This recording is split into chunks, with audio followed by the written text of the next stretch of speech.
What's up, guys? This is Jay from COI. So, Donald Trump addressed the nation today, and he decided to talk about COVID-19. He essentially said, and I'm paraphrasing, but he essentially said that within a week after this so-called um, shutdown is over, after the 15 days are up, we all need to get back to normal. We all need to get back to work. Um, Translation: a bunch of my buddies are worried about the stock market. The stock market's still doing bad. And as Donald Trump, I've only taken my approval rate based upon the stock market, and I'm freaking out. Well, the problem with it is, aside from the obvious, is Donald Trump never had the testicular fortitude to actually show leadership during this crisis. He went ahead and punted. He gave the option to the states and said, "What are you guys going to do? I'll back you, whatever. I'm not even going to really help you get medical supplies. I'll be here if you need me." Because he talks about the shutdown like it's a nationwide thing. It's not even a Virginia thing from the day he declared this supposed shutdown, because he never did declare one. There isn't a start date. He can't end something he didn't start. And that's the thing, the states just won't listen to him. And in fact, some states are just starting a shutdown. It's the problem with having such a fucked up administration, and one that, again, is just seriously weak. If he had stepped into that room and had taken that challenge on, we would all be in shutdown right now. And yeah, maybe in 2 weeks we would be coming out of it and it would be better. But instead, no. They've taken these little incremental, changes, and it's actually only caused more American life and more damage to the American economy. They're not going to fix it. All of us going back to work is not going to fix it. And the reason why is because we're all going to get sick. In these kind of pandemics, the thing that you have to do is you have to handle the problem first. Then you bring everyone back in. This isn't an economic problem. Really, the demand is still there. Supplies are still there. I mean, the problem is there's a virus killing people, and we need to get rid of that first. And I think the problem is the Trump administration doesn't know how. And they know it's going to take time, but they don't have that kind of time. And why? Because they want to win an election. Now, here's why they're wrong. Number one, Donald Trump's approval rating has actually gone up under the coronavirus. Why? Because after he was done declaring it a hoax, he actually moved really left on it, and he started calling for something like an emergency UBI, where every adult American gets X amount of dollars per month. And we were shocked because we were like, oh my God, this is actually something that'll help. This is something that people will get and they'll spend their money, and that'll actually help the economy too. And people won't be worried while they're sitting at home, which is also really, really good for fighting a virus. He then even said, look, we're doing all these bailouts, but maybe the government should own part of these companies that we're bailing out so we can be sure that they won't do something corrupt like stock buyback or take all this money and then fire all the employees. No, this is so they pay their employees and keep them on staff. His approval numbers went up like never before. And then he decided to listen to his buddies. And he decided to go back to that same old song and dance and rely on Wall Street. And I guarantee you his numbers are going to go crashing down. They check tomorrow or the day after. He was at 55 on Saturday when it seemed like, and he was calling for, the fact that Americans need economic relief and we need to get the stimulus package passed. That was the Trump a lot of people, even myself, who have very opposed to Trump, was even like, he's kind of right.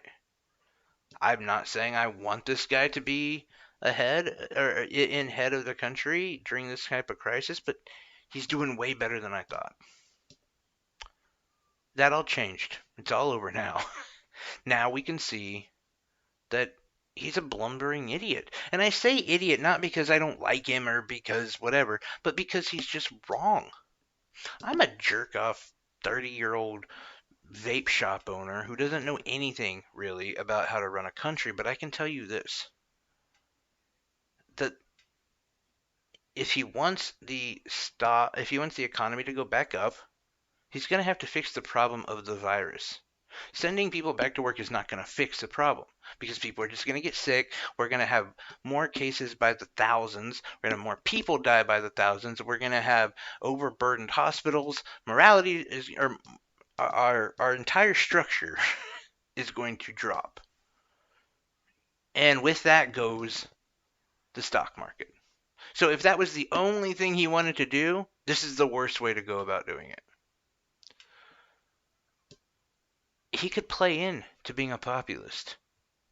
And honestly, if he played into being a populist, he might get my vote against Biden. Because at least he's showing up and doing something. And at least he seems to have the will of the people in his thoughts. Joe Biden can't even figure out how to stream. Who knows where the hell Joe Biden is? Joe Biden, I'm not, this is completely conspiratorial, but Joe Biden may have coronavirus. It's odd we haven't seen him. That's all I'm saying. But Trump, I would vote for. The more he leans into being a populist, the more he kind of goes on that same, Mike Lee, Josh Halloway, those kind of populist Republicans. Yeah, all right, I'm down. At least, more than I am with this guy, who outright says, essentially, the economy is more important than your health. Dan Patrick, Lieutenant Governor in Texas, went on Tucker Carlson and said basically just that. The 70-year-olds are going to have to just, take care of themselves. But it made him happy to hear that Donald Trump is putting the economy as his number one priority. And what Dan Patrick is too wealthy to know is us middle class and lower class, we're still using the elderly. Sad to say, but they're still our daycare. They're still the people who help raise our kids. You can't kill them off. We need them. We kind of like them too. They're, related. And if you're asking us to choose our parents or the economy that's never benefited us at all, pretty sure you know which way we're going to choose. And by the way, we are the powerful. We are the numbers. We are the ones who are working right now. Truck drivers who are probably pretty questionable on their logbooks. Retail workers who are risking life and limb so that you can feel like you have the same meals that you're eating every day, or that you can buy something to help the therapy of what is the coronavirus. The delivery guy who's booking his ass out more and more today than he was 2 weeks ago because everyone needs a delivery. The nurses, the doctors, of course, without saying, but the garbage people, the mailman, we're all goddamn working. None of us went anywhere. We're still here digging the ditches so that the rich elite people can take a shit in them. And now you want me to advocate or at least be cool with putting my parents' life at risk for your economy. Again, I've said it before. There are 3 words that I think that are going to be very prevalent in the very near future.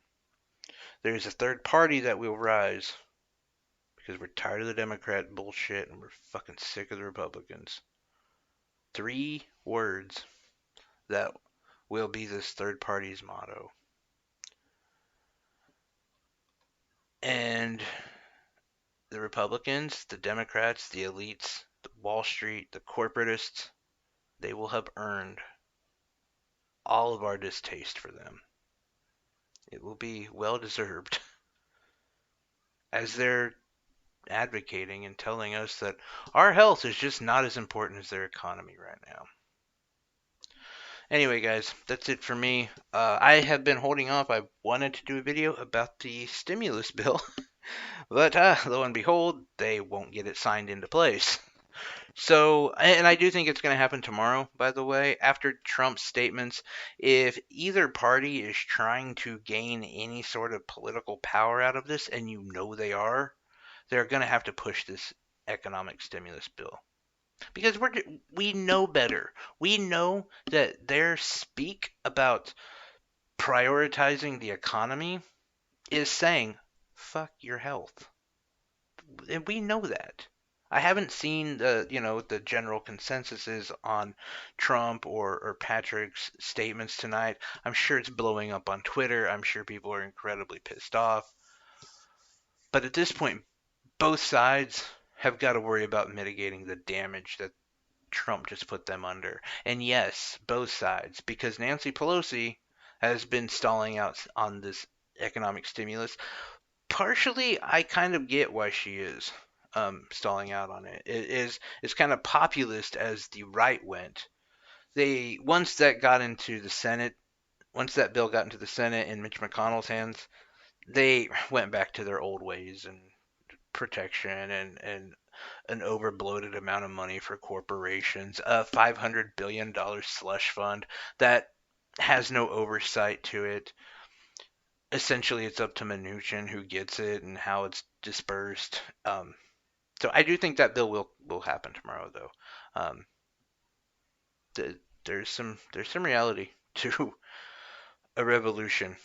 There really is, and I think there was a lot of us who are in the progressive camp, or even the populist right, who've all felt this movement. But now the entire country is starting to feel it. It's cool. We've been waiting for you. We're here.